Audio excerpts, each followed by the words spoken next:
Assalamu alaikum wa rahmatullahi wa barakatuh.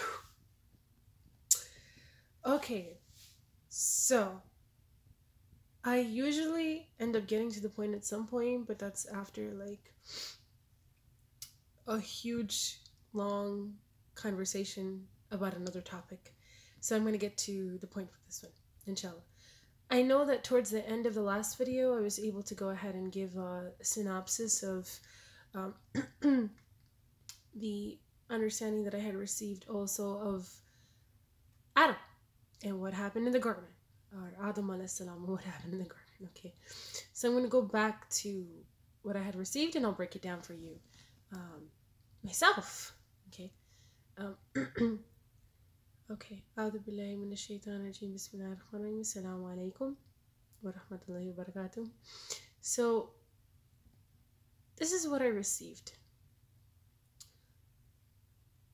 I received that Adam alayhi salam and his wife were given the garden to roam freely in, right? Roam freely in. So just whatever you do, don't go up to this tree. That doesn't say apple. It doesn't say anything. In the Quran, it corrects it and perfectly just says tree. That's it. Don't eat from this tree. Whatever you do, don't take from this tree. Just don't. Okay. So here's what happens. Okay. Who knows what the serpent is? Who knows what the snake is? In the Quran and the Hadith, does anybody really understand what this snake was, what or who this Iblis was, or what internally, externally, the factor behind it all? Like, here's a very interesting approach. Very interesting approach at what I was given. Subhanallah.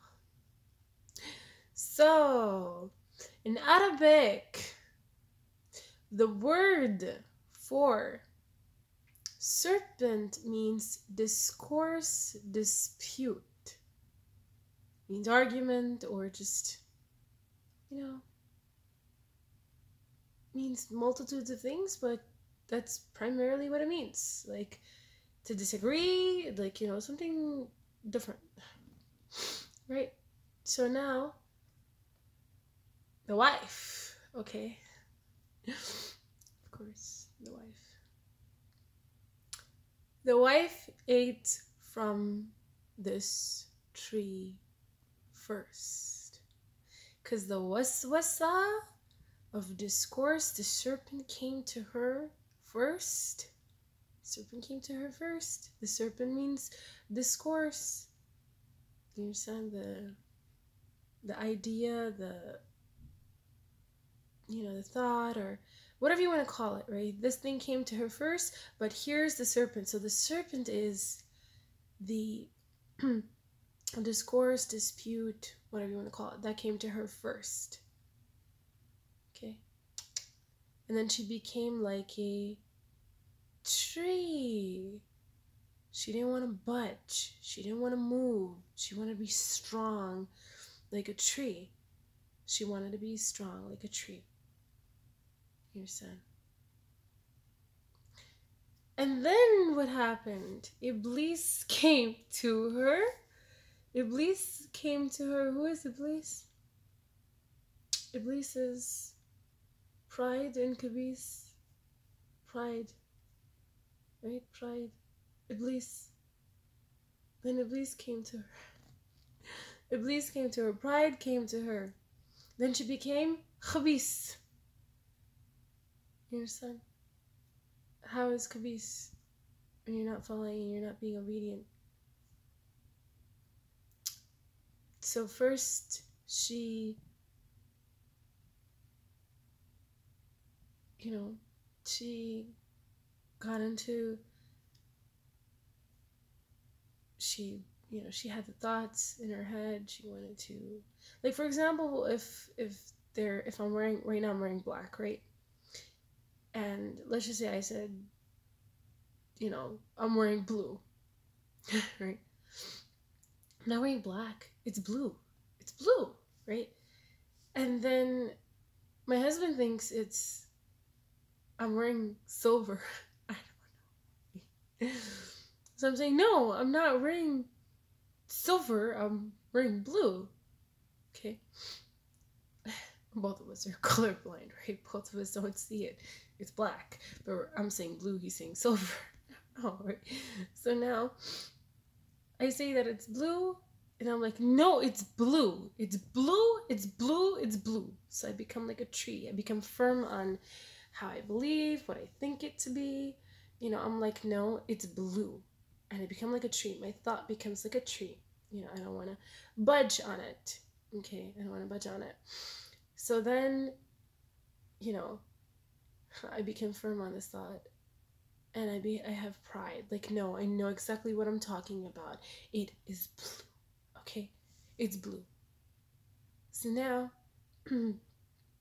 what happens afterwards? My husband's like, no, it is silver. It's silver. I know what I'm talking about. Your eyeshadow's silver. So your outfit is silver too. So he eats from the tree too. He becomes stubborn like a tree. And he doesn't want to budge. He doesn't want to budge. And then what happens after that? Just kidding. I'm sorry, I'm happy.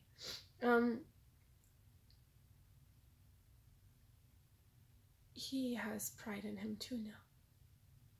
He has pride in him too, right? So he has pride in him too now. And then, at this point, right?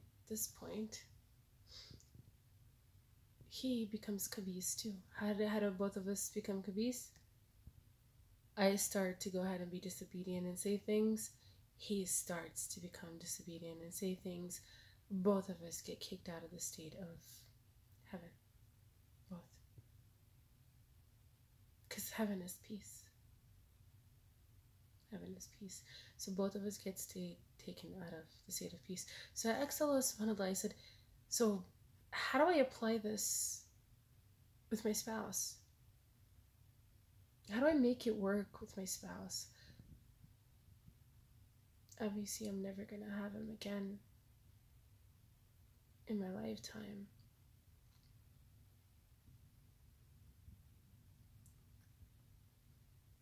It's not even about anyone else either. It's just that, it's... Well, Allah knows best, and Allah knows that it's not going to happen.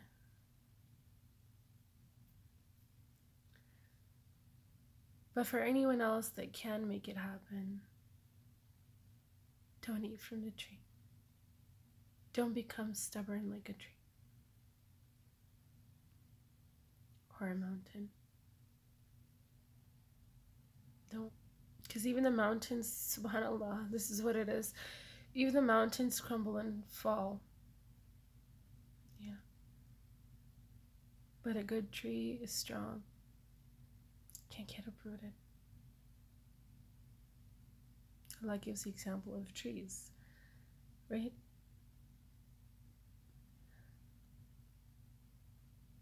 Don't fight. So the answer for that was Lakum dinukum waliya din. With your husband. How? What does deen mean? What does it mean? Like, okay, you're a Muslim, your wife's a Christian. You tell her, Lakum dinukum waliya din, you're on your own way. No, this rule applies between husband and wife and absolutely everybody. Because deen just doesn't mean only worship. Like, it doesn't mean religion only. Deen consists of, in Arabic, it means everything compiled together. Behaviors, everything. Deen is conduct, behavior, everything that makes you up. That's deen. So for you is for the way that you think, and for me is mine. Even though you guys are together, you have to learn how to coexist in this world. Lakum dinukum waliya din. Stay in peace. Don't fight because fighting is being out of peace, okay? So that's what I received. Assalamu alaikum wa rahmatullahi wa barakatuh.